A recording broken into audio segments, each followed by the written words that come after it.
Në mbledhjen e fundit të grupit parlamentar të Partisë Demokratike, lideri Sali Berisha kërkoi shqyrtimin me urgjencë të një propozimi ligjor që parashikon uljen e çmimit të naftës. Opozita kërkon me çdo kusht përmbysjen e sistemit fiskal aktual mbi litrën e naftës. Sistem absolutisht ndëshkues totalisht mbi qytetarin shqiptar. Sistem i cili ka në bazë një taks për 1.1 euro për litër naftë, një marrëzi, një taks që të i kalon çdo vend tjetër të planetit. Berisha kritikoi qeverinë për mos e reagim ndaj rritjes së çmimit të karburanteve. Vetëm mashtrim, asnjë qëndrim i përgjegjshëm. Rritja, vetëm nga rritja e taksës, nga rritja e çmimit në 220 lekë, shteti fiton 8 lekë për litër me TVSH-n. Më shumë, të vitit 2013, nafta në bursë ndërkombëtare ka qenë $97. Në tregun shqiptar është shitur me 140 lekë. 140 lekë. Me 7 prill të vitit 2022. Nafta në bursë ka qenë $97.2, pra e njëjtë. Në Shqipëri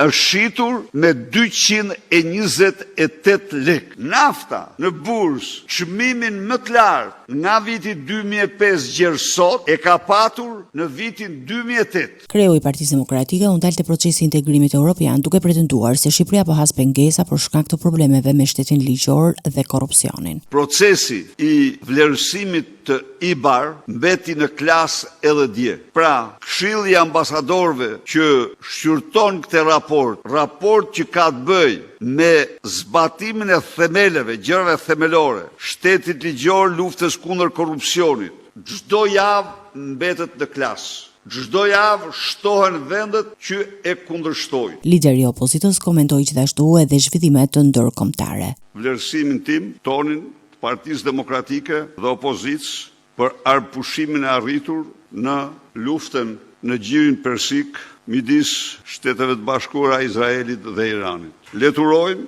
ky arpushim të shtrohet në një marrëveshje paqe të qëndrueshme për vendet dhe popujt e këtij rajon siç faktohet i një rëndësie nevralgjike dhe strategjike për energjinë e botës. Përpara mbledhjes, Berisha u takua dhe me përfaqësues të partive aleate për të diskutuar koordinimin mbi reformën zgjedhore dhe strategjitë e mëtejshme politike.